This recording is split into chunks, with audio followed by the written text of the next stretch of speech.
Sziasztok, Molnár Adrián vagyok, most pedig a csomagokról fogok beszélni.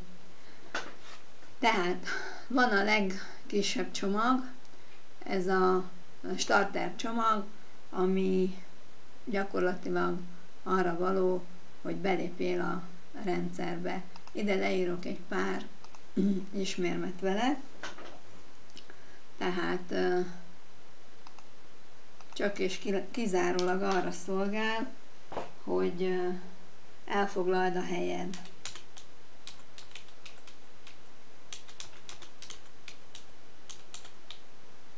Miért fontos ez? Azért, mert így fogod látni, hogy hogy gyűlik az egyik oldaladon a forgalom.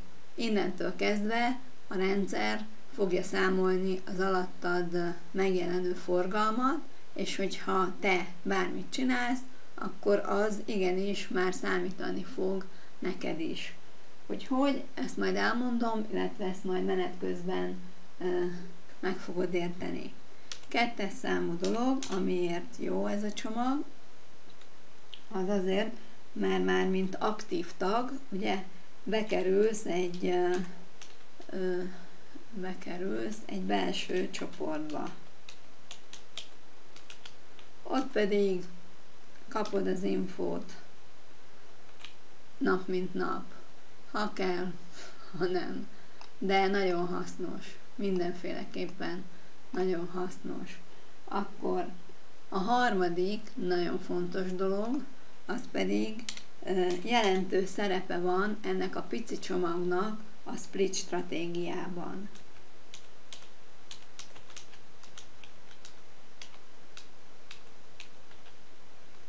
Tehát a split stratégiában nagyon jelentős szerepe van. A negyedik dolog pedig, hát erről majd egy másik videóban fogok beszélni, de hogyha azt mondod, hogy neked nincs sok pénzed, akkor is elég jelentős pénzekre, vagy fagyi pénzre, vagy kis nyári utazós pénzre lehet ebből is szert tenni, de akkor viszont rendszeresen be kell fizetni rá. Tehát úgy működik, mint egy iskolabélyeg. Tehát meg kell venni rendszeresen azt, hogy most ez havonta, 2 havonta, de kell venni. És ez mind a tied marad, és természetesen ebből később azért lesz egy kis pénz. Nyilván kis pénzből kis pénz, ezt ismerjük, de lesz belőle, és jobb, mint hogyha bárhova máshova tennéd. Tehát ideírom ezt is.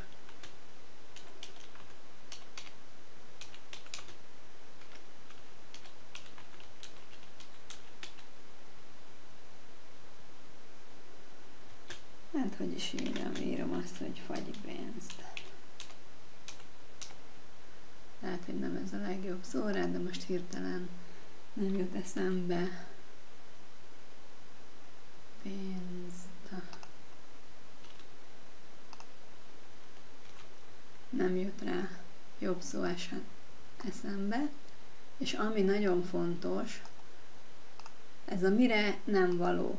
Tehát ez a csomag nem arra való, hogy gyors pénzed legyen belőle.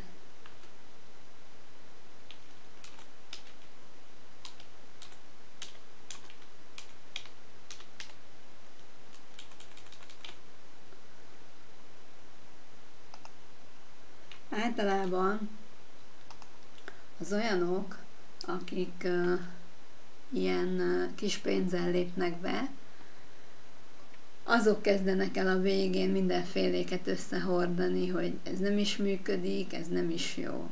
Ugyanis ebben a starter csomagban egy darab split van. Mondjuk most, amikor így pörögnek a splitek, ezek jól működnek, hiszen gyorsan megvan a split,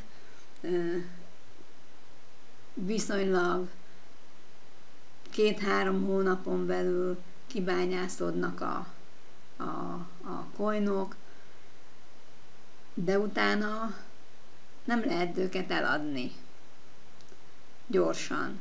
Ugyanis van egy olyan szabály, hogy ennél azt hiszem csak, nem tudom, 12 eurót lehet eladni naponta. Igen ám, de az olyan kicsi OneCoin, hogy egyszerűen nem tudsz eladni 0,05-öt vagy ilyesmiket. Tehát ez nem arra való. Ez ezekre a dolgokra való, amiket itt felsoroltam, arra viszont nagyon-nagyon jók.